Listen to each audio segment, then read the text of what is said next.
Hi! Good morning! So today may bagong project na naman tayo at ang ating kakaharaping pagsubok na lilinisin na yung etong playpen.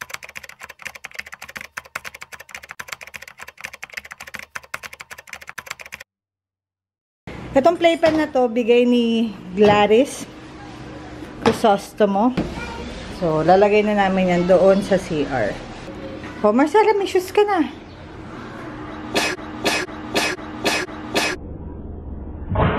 Hasing! Eh, what's that? Ano yan? Nilabas mo ba yun sa... Ano yan? Katiri.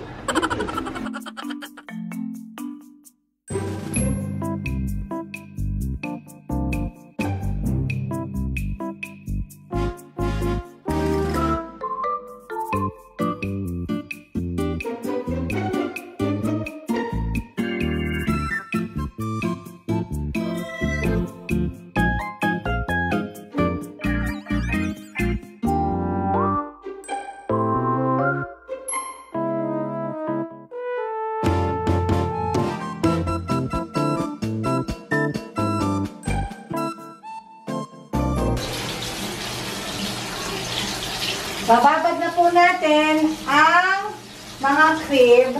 Tapos, dahil hindi siya, ito kasi, hindi naman kasya talaga sa tub.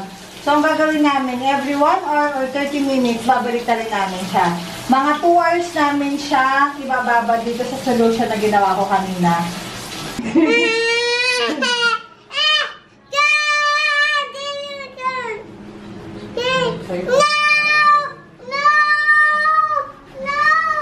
Ang mga ganyan, let go nyo na labas. Babalawan na namin tong mga crib niya. Anong oras na rin, Diyos ko, wala ng araw. Good luck sa amin. And ito na yung finished product ng ano namin, soup namin. Yan. Ang pinapaarawan na po namin ang ating mga naninilaw na baby clothes and the cribs. Hopefully, mabilis siyang matuyo. Ito na.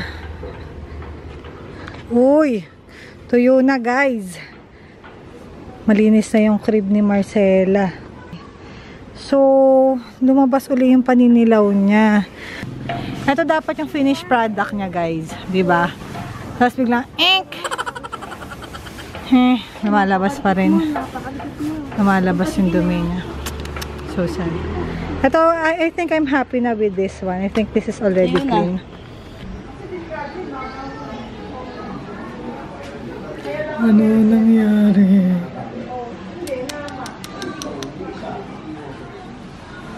Ayan po ang bagong design. Ganda na eh.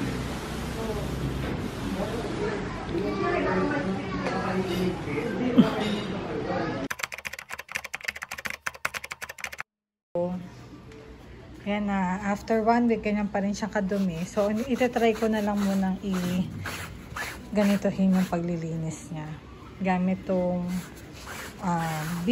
lampin, and then mixture ulit ng soap, vinegar, and baking soda. Tingnan natin kung mabubura siya. Kahit papano, kasi hindi naman natin kailangan na sobrang linis niya. Matanggalan talaga yung mga ganyang mancha. Oh. Here's the before.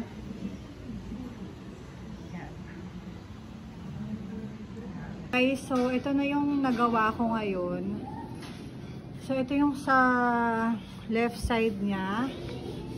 And this is the right side. O, di ba laki ng improvement?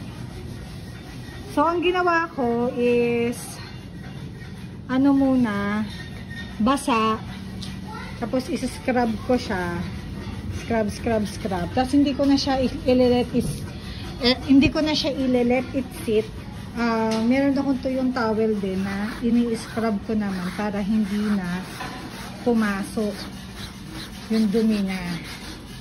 So yan, medyo dito sa gitna medyo nag-discolor din siya kasi gusto ko ng pantayin na lang at least gradient na siya. I'm happier with the outcome.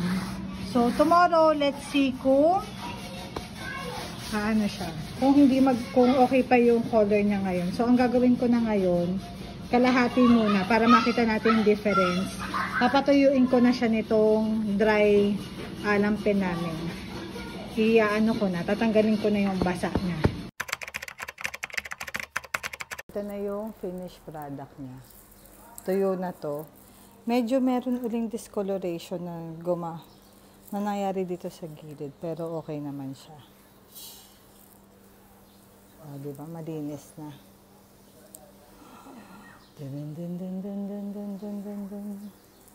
Okay, ito naman ang next natin. Titirahin. Hi guys! So, ito na yung finished product nung ginawa namin. Ito yung kahapon, ito yung kanina. Medyo may paninilaw pa to, pero feeling ko okay na muna siya. Baka i-dry clean ko na lang uli siya. Basta linisin ko na lang uli siya pag gagamitin na talaga. Pero ngayon, at least may peace of mind na ako na hindi siya mukhang tae. Yan. Maraming salamat po sa panonood ng aking journey to clean the playpen. Diba? Puti na niya. Pwede nang higa ng mga bata. Yun o. Say hi, Marcela. Say hi na. You say hi. Oh, ganda ng anak ko, no? Manang-mana sa akin. Thank you for watching. Like and subscribe.